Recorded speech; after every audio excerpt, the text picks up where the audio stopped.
Welcome aspirants, welcome to Shriram IAS YT channel. In today's session, we are going to cover the last 1 year current affairs for geography. This साल के prelims के लिए बहुत ही ज़्यादा crucial होने वाला है जो content है. So pay attention. We will be doing it in a slightly faster mode so that you can cover the entire lecture at a shorter period of time.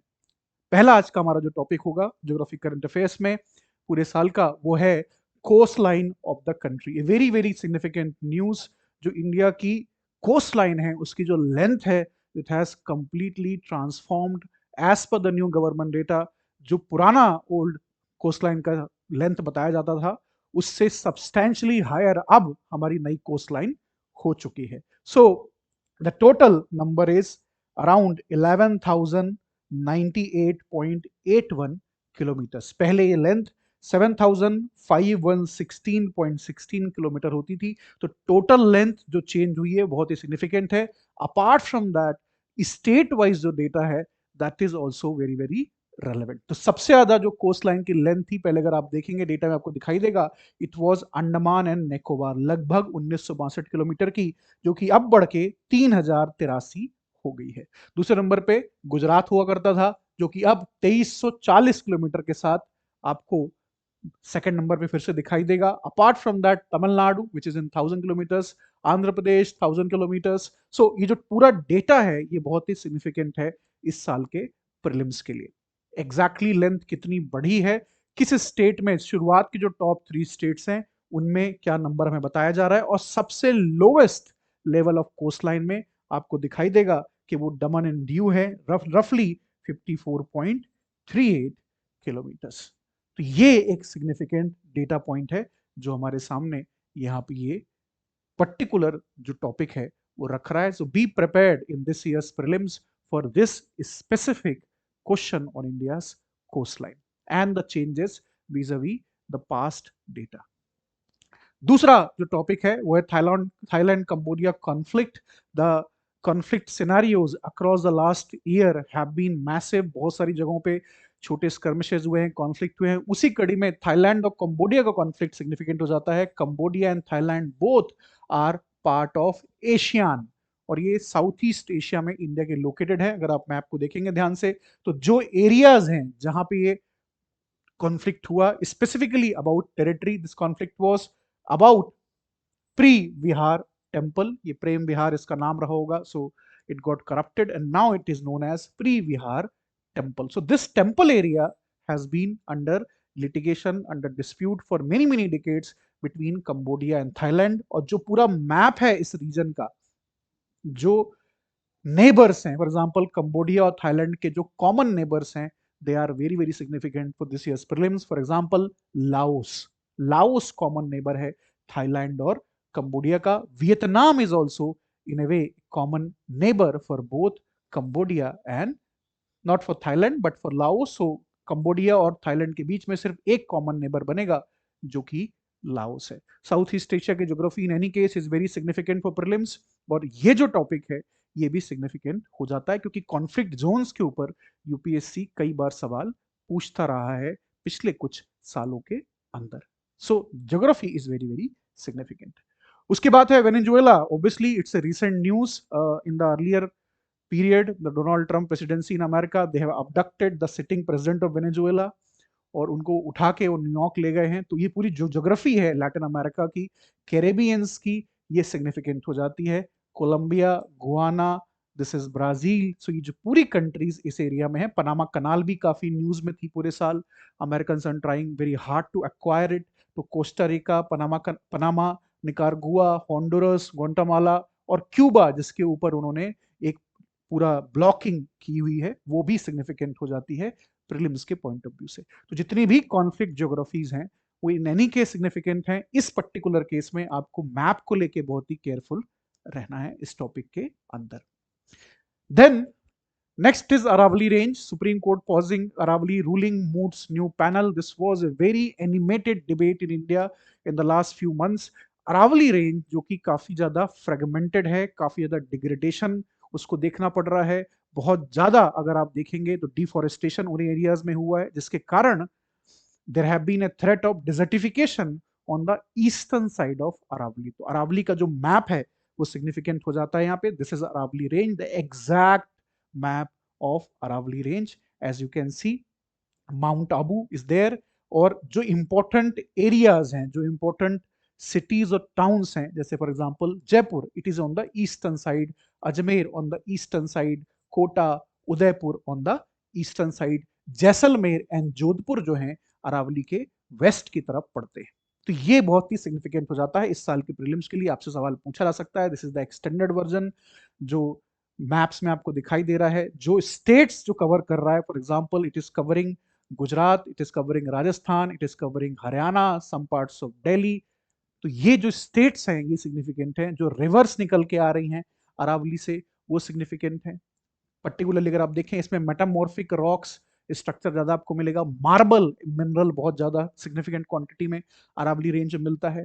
और जो रिवर्स हैं, जैसे ईस्ट फ्लोइंग रिवर्स हैं बनास, बिरेच, साबरमती, और जो west flowing rivers हैं जैसे लूनी, और इंपॉर्टेंट टाउन्स जो लोकेटेड हैं उनमें उदयपुर, अजमेर, अलवर, कुंभलगढ़, सिरोही और दिल्ली रिज, इन एरियाज में मैक्सिमम आपको टाउन्स दिखाई देते हैं। तो कौन से इंपॉर्टेंट सिटीज और टाउन्स हैं जो ईस्टर्न साइड हैं, कौन से वेस्टर्न साइड हैं, किन राज्यों में ये रेंज फैली हुई है, इंपॉर्टेंट रिवर्स क्या है, इंपॉर्टेंट रॉक फॉर्मेशन क्या है।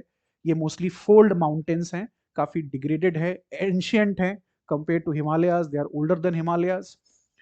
सो ये इंपॉर्टेंट जो फैक्ट्स हैं अरावली रेंज के, ये आपको याद होने चाहिए। इसमें एक्यूरेसी बहुत माइंड करेगी, because if you are not prepared comprehensively, हमेशा जो आंसर है उसके गलत होने की संभावनाएं बनी होती। तो अरावली रेंज को हमें बहुत ध्यान से पढ़ना है और इसे बार बार रिवाइज करना है। Then you have India posing Indus water treaty. तो इंडस वाटर ट्रीटी 1960 में साइन की गई थी। ये जियोपॉलिटिकल डायमेंशन भी इसका निकल के आता है, साथ ही साथ ज्योग्राफी के लिए बहुत ही क्रूशल हो जाती है, क्योंकि जो रिवर सिस्टम है वो ज्योग्राफी का पार्ट है। तो इसमें से अगर आप देखें इंडस को मिला के देयर आर 6 टोटल रिवर्स, जिसमें सतलुज है, बीस, रावी, चेनाब, झेलम और इंडस है। तो इनमें से अगर आप देखेंगे तो झेलम रिवर इंडिया से निकलती है, रावी, बीस इंडिया से निकलती हैं, लेकिन सतलुज जो है वो पेरेनियल रिवर, एंटेसेंडेंट्स रिवर, ये रिवर तिब्बत के एरिया से निकल के आती है। साथ ही साथ इंडस की जो रिवर है वो भी वो तिब्बत एरिया से इंडिया में एंट्री लेती है। तो ये जो स्पेसिफिक ज्योग्राफिकल फैक्ट है इंडस वाटर ट्रीटी के, ये आपको मालूम होने चाहिए। This is very very significant. जो इंपॉर्टेंट डैम्स बनाए जा रहे हैं, फॉर एग्जांपल बगलिहार डैम जो चेनाब में है, ये जितने डैम्स हैं इस रिवर्स के इन रिवर सिस्टम्स के ऊपर, और कहां से वो ओरिजिनेट होती हैं, किसकी लेंथ इंडिया में सबसे ज्यादा है। अगर इसको हिस्टोरिकल पॉइंट ऑफ व्यू से भी देखें तो they can ask you the Rigvedic names of these rivers, but वो हिस्ट्री का टॉपिक हो जाएगा। ज्योग्राफी के पॉइंट ऑफ व्यू से सिर्फ हमें इन रिवर्स के बारे में अच्छे तरीके से एक्यूरेट इंफॉर्मेशन होनी चाहिए, ताकि जब सवाल आए तो उसमें कंफ्यूजन बिल्कुल भी ना हो। आपको नॉर्थ से साउथ लोकेट करने के लिए रिवर को बोला जा सकता है, रिवर सिस्टम को सबसे ऊपर, जैसे एग्जांपल इंडस है, फिर झेलम है, फिर चिनाब, फिर रावी, फिर बीस, फिर सतलुज, सबसे लास्ट में आपको सतलुज दिखाई देगी। सदर्न मोस्ट रिवर सतलुज है, नॉर्दर्न मोस्ट इंडस है। तो इस तरह से भी सवाल यूपीएससी फ्रेम कर सकता है इस पूरी डिबेट में। इसका डायरेक्शन जियोपॉलिटिकल भी हो सकता है, एडमिनिस्ट्रेटिव सेटअप्स हो गए, ट्रीटी हो गए, बट स्पेसिफिक ज्योग्राफी के लिए ये सवाल एक हॉट टॉपिक है इस साल के प्रीलिम्स के लिए। So be careful about Indus water system. पिछले कई सालों में Ganga river system, Brahmaputra river system, जो पेनिनसुलर रिवर्स हैं उनके ऊपर सवाल आते रहे हैं, और इस बार एक सवाल इसके ऊपर आने की पूरी पूरी संभावना है। So map it and memorise it. Next है India strategic petroleum reserves. Strategic petroleum reserves news में है, पूरे साल भर से न्यूज में, अब बिकॉज ईरान वॉर चल रही तो ज्यादा इंटेंसिफाइड वे में चर्चा हो रही है इसकी। तो ये स्टॉक पाइल्स होते हैं, they are maintained by government to manage supply disruptions. Specific rock caverns के अंदर इन ऑयल्स को रखा जाता है। रिमेंबर, इंडिया के पूरे नेबरहुड में इंडिया के अलावा किसी के पास भी स्ट्रेटेजिक ऑयल रिजर्व्स नहीं है। पाकिस्तान, बांग्लादेश, श्रीलंका, इनके पास कमर्शियल रिजर्व्स हैं, जो कंपनीज हैं, ऑयल कंपनीज होती हैं, वो अपने रिजर्व्स रखती हैं। लेकिन स्ट्रेटेजिक रिजर्व्स का मतलब होता है कि गवर्नमेंट उन रिजर्व्स को मेंटेन कर रही। तो 1998 में सेंट्रल गवर्नमेंट ने प्रपोज किया था स्ट्रेटेजिक स्टॉक पाइल्स बनाने के लिए ताकि डिसरप्शन से बचा जा सके। 2003 में एसपीआर प्रोग्राम निकल के हमारे सामने आया एनर्जी सिक्योरिटी के लिए। इनको मैनेज कौन करता है? इनको मैनेज करने के लिए स्पेसिफिक कंपनी है जिसका नाम है Indian strategic petroleum reserves limited under the ministry of petroleum and natural gas. कहां पे ये लोकेटेड है ये जरूरी है हमारे लिए जानना। तो जो मैप है उसमें आपको थोड़ा यहाँ डिसरप्टेड है। विशाखापट्टनम में सबसे ज्यादा है, इनकी कैपेसिटी 1.3 एमएमटी है। बंगलुरु में कैपेसिटी 1.5 एमएमटी है। पादूर के अंदर 2.5 एमएमटी है। पादूर में एक नेक्स्ट फेज का भी बनाया जा रहा है और एक उड़ीसा में साइट है जहां पे बनाया जा रहा है। तो टोटल ऑपरेशनल रिजर्व्स 3 है। इनकी कैपेसिटी की बेसिस पे भी सवाल आ सकता है। तो सबसे बड़ा पादूर है, उसके बाद मंगलुरु है, उसके बाद विशाखापट्टनम है। Remember the entire neighbourhood, in India's neighborhood, no country has strategic oil reserves. In Southern Asia, obviously China is also our neighbor, उनके पास strategic oil reserves definitely हैं। तो ये एक इंपॉर्टेंट टॉपिक हो जाता है। फिर है ग्लोबली, अगर इसको आप कंपेयर करेंगे तो जापान के पास 254 डेज का है। United states largest strategic petroleum reserves हैं। चाइना के पास भी काफी बड़े हैं, 140 दिन तक का इंपोर्ट उनके पास है। लेकिन इंडिया के पास इतना स्टॉक पाइल नहीं है। एज पर द डेटा रफली 70-75 डेज का नंबर हमारे सामने बार बार आ रहा है। नेक्स्ट है update on El Nino labels. Labels, तो recent study by Nature Geoscience revealed कि natural El Nino cycle which warps weather worldwide is both adding to or shaping a warming world and can explain why Earth's already rising temperature is spiked to a new level. तो El Nino जो है southern oscillation इंसो, ये एक पूरी process है। इसमें El Nino भी आता है, ला लीना भी आता है, न्यूट्रल फेज भी आता है। It's like a pendulum of a clock which moves on one direction, come backs to neutral, again moves in the opposite direction.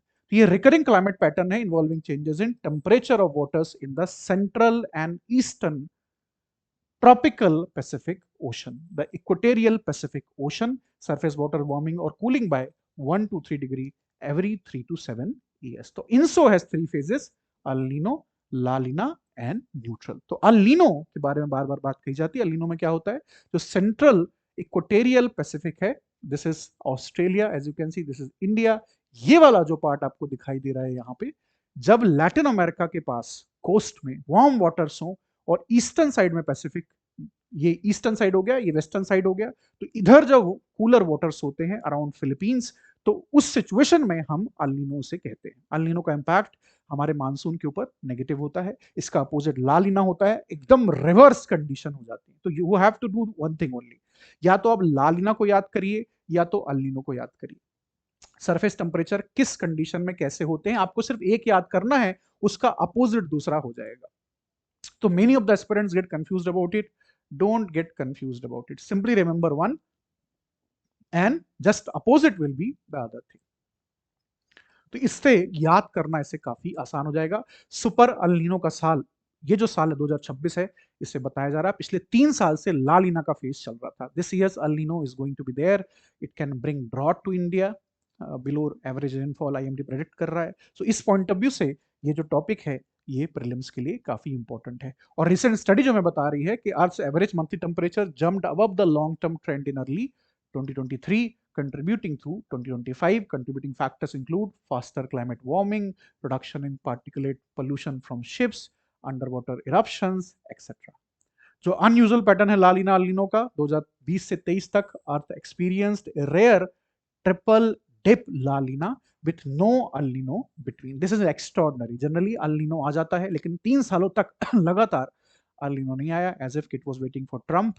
तो now अब सिचुएशन खराब हो जाएगी, मानसून के ऊपर बहुत ही नेगेटिव इफेक्ट पड़ेगा। एनर्जी इंबैलेंस की बात हो रही है, 75% इंक्रीज एनर्जी जो इंबैलेंस है 2022 का, that was due to combination of long term human caused warming, anthropogenic जो रीजंस हैं वो ऑलरेडी स्टैब्लिश्ड हैं, और इस वजह से ये भी चीजें हो रही हैं। It has a direct correlation with the ENSO which has a direct implication for rainfall patterns. Tropical cyclone Gezani news में था। मडगास्कर एक बहुत ही इंपॉर्टेंट कंट्री है। वैसे भी इस साल पूरी सदर्न इंडियन ओशन का रीजन, जिसमें सेशल्स हैं, मॉरिशस है, मडगास्कर है, डियागो गार्शिया है, ये जितने भी एरियाज हैं बहुत ही क्रूशल हो जाते हैं, क्योंकि डियागो गार्शिया को लेके एक ट्रीटी मॉरिशस और यूके के बीच में साइन हुई थी, जिसको अब कहा जा रहा है कि UK is withdrawing from that treaty. तो 99 ईयर्स की लीज पे एक्सटेंड किया गया था उनकी जो ऑक्यूपेशन है उस पूरे एरिया में, चागोज आइलैंड जिनको कहा जाता है। तो ये पूरा एरिया वैसे भी बहुत ही सिग्निफिकेंट है। हालांकि tropical cyclone Gezani was in the news because it was in the western Indian ocean. जो मडगास्कर की पोर्ट सिटी है उसमें इट हैज caused a lot of damage. 31 people have been killed. ये जो नाम था साउथ अफ्रीका ने प्रोवाइड किया, it marks the 7th named system of 25-26 south west Indian ocean cyclone season. तो मडगास्कर एक अफ्रीकन कंट्री है, जैसे मॉरिशस है, ये एक अफ्रीकन कंट्री है because it is just next to Mozambique. जो पूरा एरिया है, जो मैप है, वो सिग्निफिकेंट है इस साल के प्रीलिम्स के लिए। You should remember the name Gezani. Water vapour and rising temperature of the atmosphere is the next topic that we have. The new research revealed the combined role of aerosols and water vapor in shaping the implications of climate change is quite huge. That is a fact. Water vapor is a greenhouse gas का element माना जाता है उसको। तो water vapor has a greater impact on atmospheric heating than aerosols. Indo Gangetic plain जो है हमारा, जिसमें यूपी, बिहार, बंगाल का पूरा एरिया है, considered a global hotspot of aerosol loading with high spatio temperature variability in aerosols and water vapour content. So always remember this thing, apart from methane, CO2, other greenhouse gases, water vapor is also a very potent thing for atmosphere heating. New seismic map is a very important update in this year's geographic current affairs. तो नया एक map, revised earthquake design code bureau of Indian standards ने update कर दिया है, release कर दिया है। तो new map has finally brought uniformity to the Himalayan belt, जो कि पहले जोन 5 और जोन 4 और जोन 5 में स्प्लिट थी। लगभग 61% अब देश का moderate to high hazard zones के अंदर आएगा। जो मैप है वो सिग्निफिकेंट है। Just look at this map. पहले डिवीजन हुआ करता था 4 और 5 में, उसमें यूनिफॉर्मिटी ला दी गई है। बहुत बड़ा area entire north east as you can see, जो कि जोन 6 में है। ये वाला पूरा एरिया जोन 6 में है, ये वाला एरिया जोन 5 के अंदर आएगा। तो पहले अगर आप देखें सिस्मिक जोन का ऐसे हम वेरिएशन लगते हैं, जोन 2 से लेके जोन 6 तक इसको नया इंट्रोड्यूस किया गया है। This is hazard level extreme. यहाँ पे 8 रिएक्टर स्केल से भी ज्यादा बड़े अर्थक्वेक्स आने की गुंजाइश होती है। Entire Himalayan arc, Kashmir, Himachal, Uttarakhand, Nepal border region, Sikkim and Himachal will be under zone 6। तो एक तरह से अपग्रेड कर दिया गया है जो थ्रेट लेवल है अर्थक्वेक का पूरे एरियाज के अंदर, नॉर्थ ईस्ट के अंदर, और जो पूरी हिमालयन बेल्ट है उसको ये कवर कर रहा है। जोन 5 में वेरी हाई पॉसिबिलिटी होती है हजार्ड की, और ईस्टर्न लद्दाख और हिमालयन जो फुटहिल्स हैं वो जोन 5 में आएंगे। तो ये अपडेट बहुत ही सिग्निफिकेंट है इस साल के ज्योग्राफी करंट अफेयर्स में। साइक्लोन डिटवा काफी न्यूज में था। यमन ने इस नाम को सजेस्ट किया था। It refers to Ditwah lagoon on Socotra island known for its distinct coastal ecosystem. तो यमन देश ने, जहां पे हुती रेबल्स काफी एक्टिव हैं, जो रेड सी के आगे जब आप जाओगे बाबल मंदब स्ट्रेट पड़ेगी, वहां पे ये कंट्री लोकेटेड है। तो इस कंट्री ने इस साइक्लोन का नाम दिया था। मोस्टली ये जो साइक्लोन्स होते हैं ये ट्रॉपिकल साइक्लोन था। एटमॉस्फेरिक जो डिस्टर्बेंसेस होते हैं अराउंड अ लो प्रेशर एरिया, उसकी वजह से जनरेट होते हैं। ट्रॉपिकल साइक्लोन्स की जो कंडीशंस हैं वो हर प्रीलिम्स, हर मेंस के लिए रेलेवेंट है, क्योंकि बे ऑफ बंगाल में मोस्टली जो वाटर बॉर्न थ्रेट इंडिया के लिए क्रिएट होती है, उनमें ट्रॉपिकल साइक्लोन्स लगभग हर साल मैसिव प्रॉब्लम्स कॉज करते हैं। तो ये जो कंडीशंस हैं ट्रॉपिकल साइक्लोन्स की इमरजेंस की, बहुत ही सिग्निफिकेंट हो जाती है। इंडिया ने ऑपरेशन सागर बंधु श्रीलंका में लॉन्च किया था in response to cyclone Ditwah. Now just look at this map. This map you must have seen. तो डायरेक्शन होता है स्टॉर्म का, this is the eye of the storm. कैसे जो क्लाउड्स होते हैं, it is spiralling out and it is flowing it away. काफी बड़ा एरिया होता है, 500 किलोमीटर तक का एरिया कवर कर सकता है। जो पूरी इम्पैक्ट है साइक्लोन का वो भी बहुत ही मैसिव होता है। पुराने साइक्लोन्स की अगर हम बात करें, एक ओडिशा में आया था 1999 में, जहां 10,000 ज्यादा लोगों की जानें चली गई थी। तो ट्रॉपिकल साइक्लोन एक ऐसा टॉपिक है जिस पर आप हमेशा एक सवाल एक्सपेक्ट कर सकते हो। जनरली प्रीलिम्स में और बाकी एग्जाम्स में भी पूछा जाता है। दो तरह के होते हैं, एक्स्ट्रा ट्रॉपिकल साइक्लोन्स होते हैं जिन्हें हम टेम्परेट साइक्लोन कहते हैं। They occurs in temperate zone and high latitude area.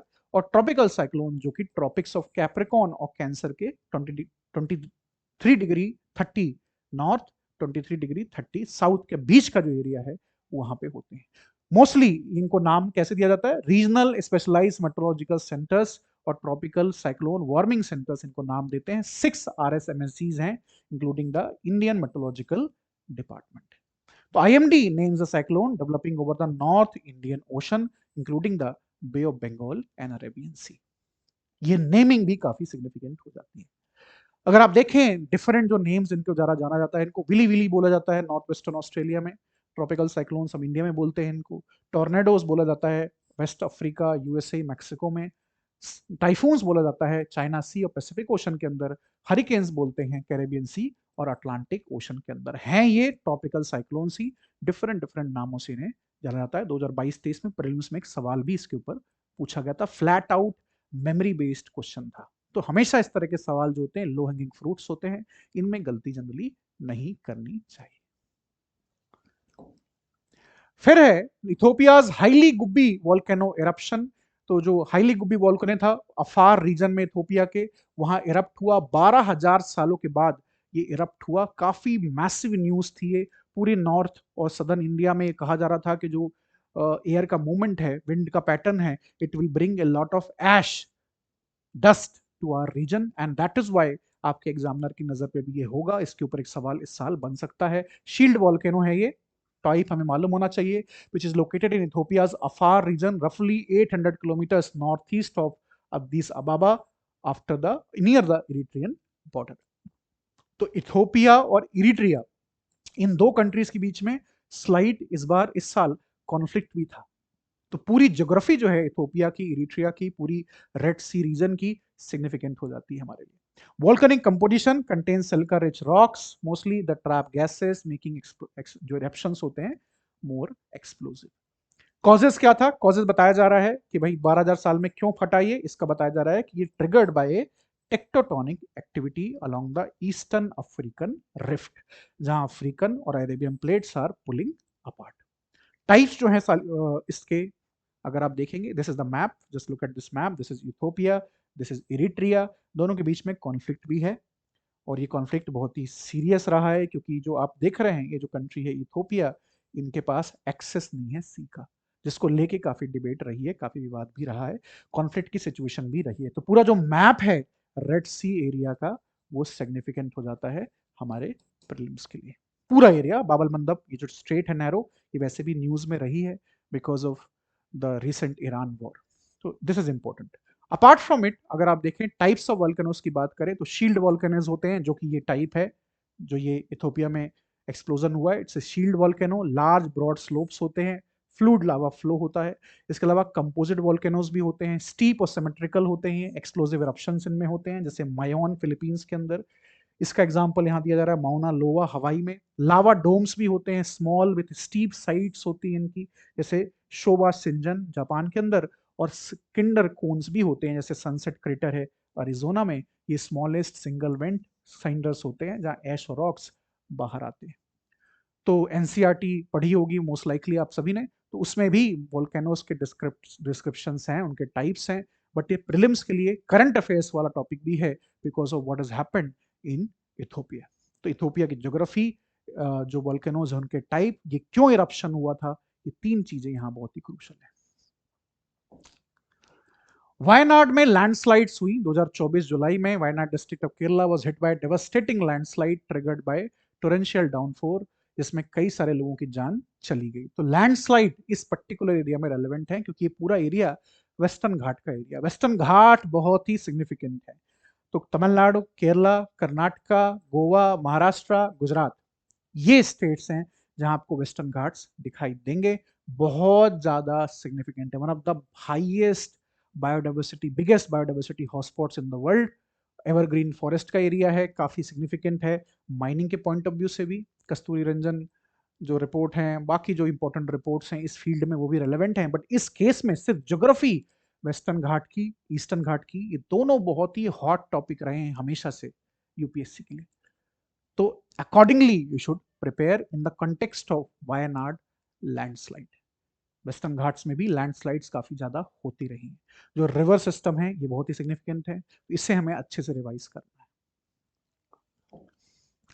Mini cloud burst news में था, ये बहुत ही सिग्निफिकेंट टॉपिक है इस साल के प्रीलिम्स के लिए। आईएमडी हैज स्टेटेड कि there is no increasing trend in cloudburst in India recent years, however there have been increases in mini cloudburst. क्या होते हैं क्लाउड बस्ट और मिनी क्लाउड बस्ट में क्या डिफरेंस है? तो cloudburst primarily short duration intense rainfall होते हैं, जो कि स्मॉल एरिया 20 से 30 किलोमीटर स्क्वायर के एरिया पे होती हैं जनरली, और इसमें सडन फ्लैश फ्लड्स आ जाती हैं। तो आईएमडी डिफाइन करता है क्लाउड बस्ट को as a rainfall of more than 100 millimetre in 1 hour over an area of 20 to 30 square kilometre. ये जो क्लासिफिकेशन है ये प्रीलिम्स के लिए सिग्निफिकेंट है। और mini cloudburst a team of Indian institute of tropical meteorology ने डिफाइन किया है, short term but intense rainfall events characterised by 50 mm rain, इसका half more than 2 consecutive hours. यहां पे हम बात कर रहे हैं 1 घंटे में, और यहां पे बात की जा रही है 2 घंटे की, सिर्फ ये डिफरेंस है। This is the most crucial difference. Rainfall half हो जाएगा, टाइमिंग जो है वो डबल हो जाएगी। इस तरह से आप इसको याद कर सकते हैं, इसके ऊपर एक सवाल बन सकता है। TN assembly passes a resolution seeking retrieval of Katchatheevu island. Katchatheevu island पूरे साल न्यूज में था, क्योंकि तमिलनाडु के अंदर काफी सीरियसली ये चर्चा हो रही थी कि कच्छाथीवू जो आइलैंड है, जो कि इंटरनेशनल मैरिटाइम बाउंड्री लाइन के ईस्टर्न साइड में है, जो कि श्रीलंकन टेरिटरी है, जिसको इंडिया ने 1973 से 1976 के बीच में फाइनली माना कि ये श्रीलंका का पार्ट है, उसको रिट्रीव करने के लिए तमिलनाडु में पॉलिटिकल पार्टीज ने काफी जोर लगाया। सेंट्रल गवर्नमेंट की तरफ से कोई रिस्पांस नहीं आया, बट प्रीलिम्स जो है उसके लिए सिग्निफिकेंट हो जाता है। रामेश्वरम कहां पे लोकेटेड है और कच्छाथीवू कहां पे है? This is slightly north, it is southern of Jaffna. Jaffna आपको ज्यादा नॉर्थ पड़ेगा ऊपर, तो जाफना से जब आप नीचे आओगे, ये नॉर्थ है, जाफना से नीचे आओगे तो कच्छाथीवू, उससे भी नीचे आओगे तो रामेश्वरम पड़ेगा। तो नॉर्थ से साउथ कैसे इसको अरेंज करना ये मैं मालूम होना चाहिए, कब ये एग्रीमेंट हुआ था, और इंटरनेशनल मैरिटाइम बाउंड्री लाइन के ये ईस्टर्न साइड पे है, मतलब श्रीलंकन टेरिटरी है, which has been recognised previously. तो this is the Palk strait, ऊपर अगर आप जाएंगे तो पल्क स्ट्रेट है, नीचे गल्फ ऑफ मन्नार है, और ये जो लाइन है ये म्यूचुअली एग्रीड लाइन है इंडिया और श्रीलंका के बीच में। तो ज्योग्राफी बहुत सारे ऐसे टॉपिक्स भी थे जो इंटरनेशनल कॉन्फ्लिक्ट रिलेटेड थे, which we will cover in a separate lecture all together, जो कि आईआर करंट अफेयर्स का होगा। बट ज्योग्राफी के लिए these where the most significant current affairs topic. Apart from it, जो स्टैटिक पोर्शन है वो हमेशा रेलेवेंट है ज्योग्राफी का, उसमें हमेशा अगर आप देखें प्रीलिम्स में लगभग 15 क्वेश्चन तय माने जाते हैं कि ज्योग्राफी से आएंगे, 10 से 15 क्वेश्चन, उनमें से 4 से 5 क्वेश्चन करंट अफेयर्स इन्फ्लुएंस्ड होते हैं। So you have to prepare it accordingly. जो भी इंपॉर्टेंट न्यूज साल भर चर्चा का विषय बना रहा, वो हमारे प्रीलिम्स के लिए सिग्निफिकेंट हो जाता है, because UPSC never ask any question out of the blue. There has to be a context in which they're asking the question. So be prepared for these topics accordingly. We will meet again with a new lecture on a separate subject related to current affairs for the entire year for this year's prelims 2026. All the best those who are preparing. Keep revising, keep revising, keep revising.